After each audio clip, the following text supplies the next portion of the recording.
নমস্কার। ঠাকুর মা স্বামীজি আর আমার গুরুদেবের চরণে প্রণাম নিবেদন করে শুরু করছি আজকের পাঠ। আজ আমি আপনাদের শ্রীমৎ স্বামী ভূতেশানন্দজি মহারাজের মহাপ্রয়াণের দিনটির ঘটনা বলবো। আকাশবাণী ও দূরদর্শনের মাধ্যমে এবং লোকমুখে মহারাজের মহাপ্রয়াণ সংবাদ দ্রুত প্রচারিত হওয়ায় অগণিত মানুষ কোঠারি মেডিকেল সেন্টারে এবং বেলুড় মঠে সমবেত হতে শুরু করে। সন্ধ্যা 6টায় মহারাজের দেহ বেলুড় মঠে নিয়ে আসা হয়। সারা রাত ধরে অসংখ্য নরনারী মহারাজের প্রতি তাদের শ্রদ্ধা নিবেদন করে যান। সংঘের কেন্দ্রীয় কার্যালয়ে ইতিমধ্যেই আসতে শুরু করেছে ভারতের রাষ্ট্রপতি, প্রধানমন্ত্রী, পশ্চিমবঙ্গের ভারপ্রাপ্ত মুখ্যমন্ত্রী, রাজ্যপাল ও অন্যান্য বিশিষ্ট ব্যক্তি ও প্রতিষ্ঠানের পক্ষ থেকে শোক বার্তা। 11ই আগস্ট সমস্ত প্রভাতী দৈনিকে মহারাজের মহাপ্রয়াণ সংবাদ প্রকাশিত হতে মঠ প্রাঙ্গণে মানুষের সমাবেশ জনপ্লাবনের আকার নেয়। দলে দলে সাধু ব্রহ্মচারী, সারদা মঠের সন্ন্যাসিনী ব্রহ্মচারিণী এবং হাজার হাজার নরনারী মঠ প্রাঙ্গণে শায়িত মহারাজের পূত দেহে শ্রদ্ধার্ঘ্য নিবেদন করেন। বেলা 2:28 মহাপ্রয়াণের ঠিক 24 ঘণ্টা পরে মহারাজের দেহ চিতাগ্নিতে উৎসর্গ করা হয়। চিতাগ্নির লেলিহান শিখা যখন তাঁর সমগ্র দেহটিকে গ্রাস করল তখন 6:05 সন্ধ্যা হয়। প্রায় 2 লক্ষ শোকার্ত নরনারী অশ্রু জল চোখে মঠভূমি থেকে তখন বিদায় নিলেন মহারাজের উদ্দেশ্যে তাদের শেষ প্রণাম নিবেদন করে।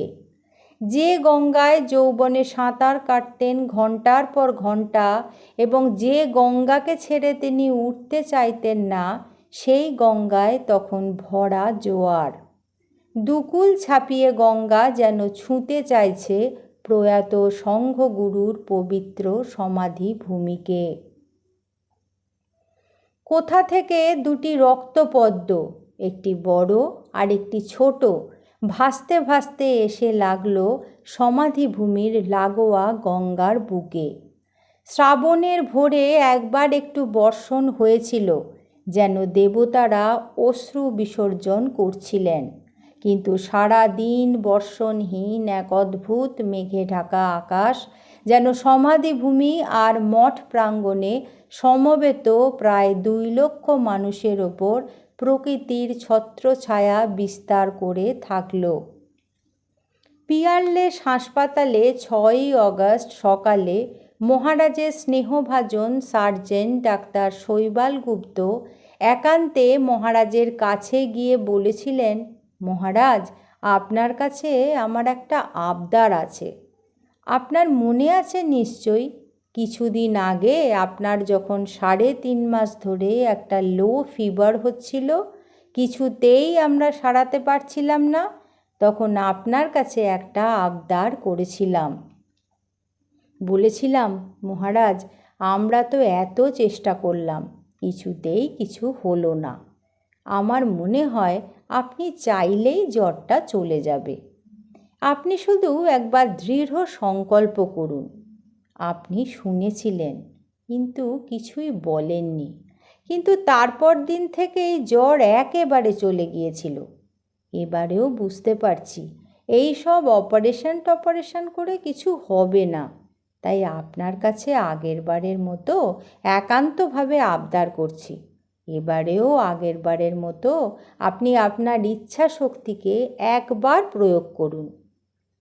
মহারাজ সহাস্যে শান্তভাবে কিন্তু দৃঢ়তার সঙ্গে বললেন, এবার ইচ্ছে সব মঠে রেখে এসেছি। এরপর আর কিছু বলার থাকে?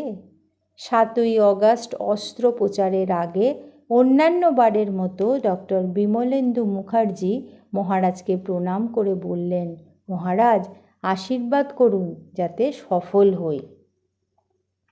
মহারাজ তাঁকেও সহাস্যে কিন্তু দৃঢ়তার সঙ্গে বললেন, আশীর্বাদ?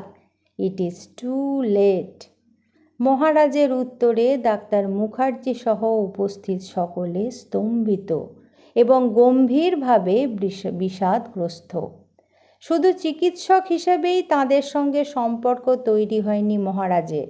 Doctor KB. বক্সির নেতৃত্বে ডাক্তার সুকুমার মুখার্জি, ডাক্তার নিরঞ্জন ব্যানার্জি প্রমুখ প্রায় 15 জন চিকিৎসকের টিমের প্রত্যেকের সঙ্গে তার তৈরি হয়েছিল এক অত্যন্ত গভীর ব্যক্তিগত সম্পর্ক। তাঁরা প্রয়োজন মতো বিদেশের খ্যাতনামা চিকিৎসক তাঁদেরও সঙ্গে যোগাযোগ করে তাঁদের নিয়ে এসেছিলেন। তারা প্রত্যেকে শেষ পর্যন্ত মহারাজের যে আন্তরিক সেবা করেছেন তা শুধু নিছক চিকিৎসক হিসেবেই নয়, করেছেন পরম শ্রদ্ধায় ও ভালোবেসে।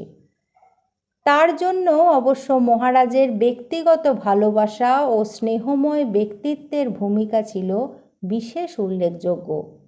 চিকিৎসকরা বুঝলেন, পূর্ণ আত্মনিবেদনের মন্ত্রে জীবন দেবতার কাছে যিনি নিজেকে পূর্ণাহুতি দিতে রেখেছেন তাকে ধরে রাখবে কে? সেদিনই সকালে পিয়ারলেস হাসপাতালে মহারাজ সেবকদের বলেছিলেন, এবার শরীরটা এসেছে এখানে, মনটা রয়ে গেছে বেলুর মঠে। প্রথম জীবনে উত্তরকাশীতে তপস্যার সময় মনকে একবার ছেড়ে দিয়ে পরীক্ষা করেছিলাম মন কোথায় যায়। দেখেছিলাম মন ঠাকুরের পায়ের কাছেই আছে। এবার আর ধ্যানে নয়, মহাসমাধিতেই ঠাকুরের পায়ে চিরকালের জন্য নিজেকে রেখে দিতে প্রস্তুতি তাঁর তখন সম্পূর্ণ। শেষের দিকে 1 মাসেরও বেশি তিনি সুস্থই ছিলেন। সেই একই রসময়, মানসিকভাবে একই রকম সতেজ ও সজীব, শারীরিকভাবে 97 বছরের তরুণ। 30শে জুলাই বেলুর মঠে শেষ দীক্ষা হলো 50 জনের।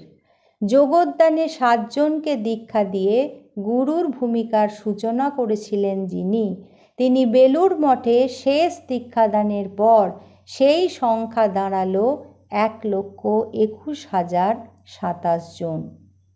ওং শান্তি শান্তি শান্তি। আজ এই পর্যন্তই। পরবর্তী পর্বে আমি আপনাদের এইরকমই কিছু ঘটনা শোনাব।